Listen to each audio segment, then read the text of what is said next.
Jika dua pihak yang melukai dan dilukai hidup di tanah yang sama masih bisa saling menyiram air keras, berarti ada sesuatu yang sedang retak dalam kesadaran kita sebagai bangsa.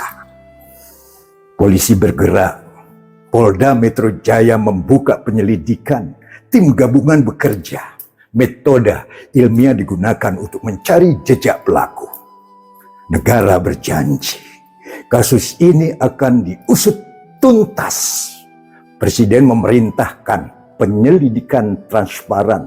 Kapolri berbicara tentang profesionalitas hukum. Kita sebagai rakyat semua mendengar, dan kita semua berharap, karena keadilan bukan sekadar hukuman bagi pelaku. Keadilan adalah pesan bahwa kekerasan tidak boleh menjadi bahasa politik.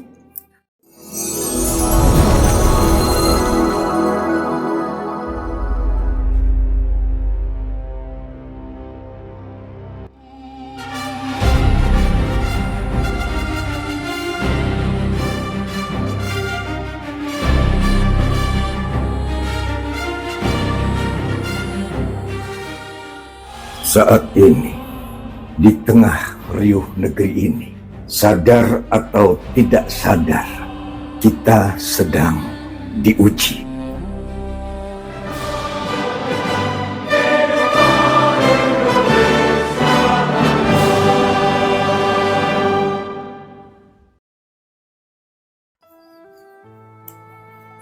Salam selalu sehat Nusa bangsaku.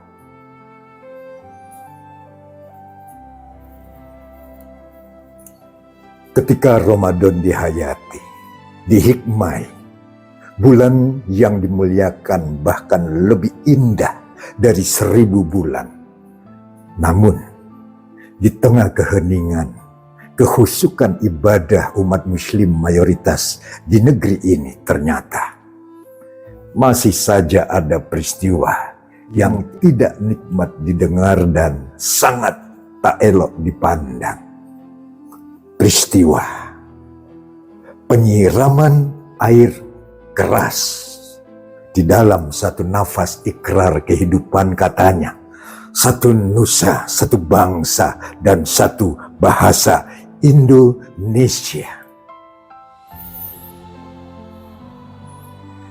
Saudara, padahal Ramadan membawa satu pelajaran sederhana. Manusia harus belajar menahan diri, menahan lapar, menahan dahaga, menahan amarah, dan yang paling sulit, menahan kebencian. Tetapi di negeri yang kita cintai ini, di antara azan yang berkumandang dan lampu-lampu masjid yang menyala, kadang masih terdengar berita yang membuat hati terdiam. Bukan karena marah, tidak, tetapi karena sedih. Sedih karena manusia yang sama-sama mengucap satu tanah air, satu bahasa, masih bisa saling melukai. Di sebuah sudut kota Jakarta, di tengah hiruk pikuk demokrasi, saudara kita disiram air keras. Bukan sekadar luka di kulit, tetapi luka pada nurani bangsa. Nama yang mengabdikan suaranya untuk mengingatkan negara agar tetap setia pada hukum dan keadilan. Namun, suatu malam, seseorang memilih jalan kekerasan. Air keras yang seharusnya hanya ada di laboratorium tiba-tiba berubah menjadi senjata. Dan untuk melawan penjajah, bukan, tetapi melukai sesama anak bangsa. Kita semua terdiam, bukan karena takut, tetapi karena bertanya, apakah kita benar-benar satu bangsa? Para pendiri negeri ini pernah bersumpah satu nusa, satu bangsa, satu bahasa. Kalimat itu bukan sekadar slogan, ia adalah janji sejarah. Janji bahwa perbedaan tidak boleh berubah menjadi permusuhan. Janji bahwa kritik tidak boleh dibalas dengan kekerasan. Janji bahwa demokrasi harus dijaga dengan akal sehat. Tetapi sejarah kadang memberi ujian. Ujian bagi rakyat, ujian bagi pemimpin, ujian bagi penegak hukum. Apakah negeri ini cukup dewasa untuk menyelesaikan konflik tanpa menyiram luka? Polisi bergerak, Polda Metro Jaya membuka penyelidikan, tim gabungan bekerja, metode ilmiah digunakan untuk mencari jejak pelaku. Negara berjanji, kasus ini akan diusut tuntas. Presiden memerintahkan penyelidikan transparan. Kapolri berbicara tentang profesionalitas hukum. Kita sebagai rakyat semua mendengar. Dan kita semua berharap, karena keadilan bukan sekadar hukuman bagi pelaku. Keadilan adalah pesan bahwa kekerasan tidak boleh menjadi bahasa politik. Tetapi puisi pamflet ini tidak ditulis untuk mencari siapa yang salah. Puisi pamflet ini lahir untuk mengingatkan sesuatu yang lebih dalam. Jika dua pihak yang melukai dan dilukai hidup di tanah yang sama masih bisa saling menyiram air keras, berarti ada sesuatu yang sedang retak dalam kesadaran kita sebagai bangsa. Ramadan seharusnya mengajarkan manusia bahwa kekuatan besar bukanlah memukul lawan, tetapi menahan tangan agar tidak memukul. Puasa adalah latihan kekuasaan atas diri sendiri. Jika seseorang tidak mampu menahan emosinya, bagaimana mungkin ia mampu menahan keinginannya melukai orang lain? Dalam filsafat hidup Nusantara ada ajaran lama, ingat. Orang kuat bukan yang menang dalam perkelahian, tetapi yang mampu menaklukkan amarahnya sendiri. Kita hidup dalam demokrasi. Di dalam demokrasi, kritik adalah oksigen. Tanpa kritik, negara akan sesak nafas. Tanpa kritik, kekuasaan akan kehilangan cermin. Aktivis berbicara, pemerintah menjawab, rakyat menilai. Begitulah seharusnya demokrasi berjalan, bukan dengan air keras, bukan dengan ancaman, bukan dengan ketakutan. Kecil dari sejarah politik. Negara yang belum dewasa, orang bertengkar dengan emosi. Dan kita percaya Indonesia bukan bangsa yang sakit.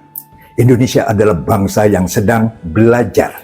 Belajar menjadi dewasa, belajar menjaga perbedaan, belajar memahami kritik. Puisi pamflet ini tidak menyalahkan siapapun, karena dalam tragedi seperti ini yang paling penting bukanlah mencari musuh, tetapi menemukan kembali akal sehat bangsa. Jika pelaku ditemukan, hukum harus berjalan, bukan karena balas dendam, tetapi karena keadilan adalah tiang rumah negara. Tanpa keadilan, demokrasi hanya menjadi panggung sandiwara. Namun lebih penting dari itu adalah kesadaran bersama bahwa kita semua hidup dalam rumah yang sama, rumah yang bernama Indonesia. Satu orang terluka, seharusnya seluruh bangsa merasakan sakitnya. Jika satu warga disiram air keras, seharusnya nurani kita ikut terbakar. Ramadan mengajarkan satu hal penting. Manusia yang paling dekat dengan Tuhan adalah manusia yang paling lembut kepada sesama manusia. Agama tidak pernah mengajarkan kekerasan. Agama mengajarkan kesabaran. Agama mengajarkan kasih sayang. Agama mengajarkan bahwa melukai manusia adalah melukai kemanusiaan. Kita boleh berbeda pandangan, itu wajar.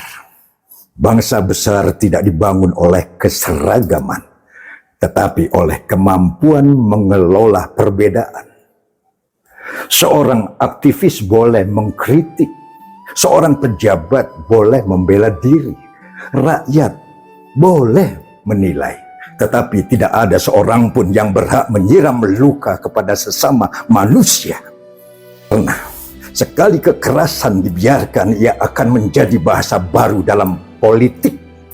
Dan ketika kekerasan menjadi bahasa, demokrasi akan kehilangan kata-kata.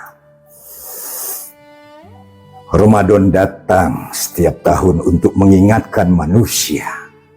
Puasa bukan hanya urusan perut. Puasa adalah latihan hati. Latihan agar manusia tidak mudah membenci. Latihan agar manusia tidak mudah menyakiti. Seandainya kedua belah pihak memiliki kesadaran bahwa kita hidup dalam satu bangsa, mungkin tragedi itu tidak akan pernah terjadi. Seandainya semua orang ingat bahwa kita bersaudara, mungkin air keras itu tidak pernah disiapkan dan tidak pernah disiramkan. Tetapi sejarah tidak bisa diputar kembali. Yang bisa kita lakukan sekarang hanyalah belajar. Belajar dari luka. Belajar dari kesalahan, belajar dari tragedi.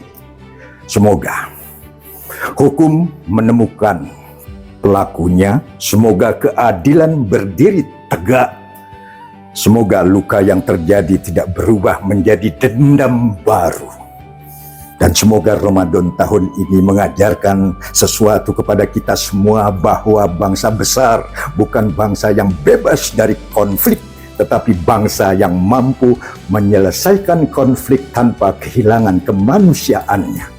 Karena pada akhirnya, Indonesia bukan hanya tanah dan laut. Indonesia adalah kesadaran bersama bahwa kita hidup satu nusa, satu bangsa, dan satu bahasa. Jika kesadaran itu hidup, maka kekerasan tidak akan menemukan tempat. Jika kesadaran itu kuat, maka demokrasi akan tetap berdiri. Jika kesadaran itu tumbuh, maka luka seperti ini tidak pernah terulang lagi. Ramadan mengajak kita semua untuk kembali menjadi manusia. Bukan manusia yang marah, bukan manusia yang benci, tetapi manusia yang mampu menjaga sesamanya. Dan mungkin disitulah makna puasa yang paling dalam. Bukan menahan lapar, tetapi menahan diri agar tidak melukai sesama anak bangsa. Jika suatu hari tragedi seperti ini tidak pernah terjadi lagi, maka puasa kita benar-benar telah berhasil mendidik hati manusia. Indonesia akan tetap berdiri bukan karena kekuasaan, tetapi karena nurani rakyatnya masih hidup, dan selama nurani itu hidup, air keras tidak akan pernah lebih kuat daripada cahaya kemanusiaan. Salam sehat selalu, Nusa Bangsaku. Di tengah riuh negeri ini, semoga kita tetap bisa menjaga hati, pikiran, dan laku. Kita boleh berbeda sudut pandang, tapi kita tetap satu tanah air.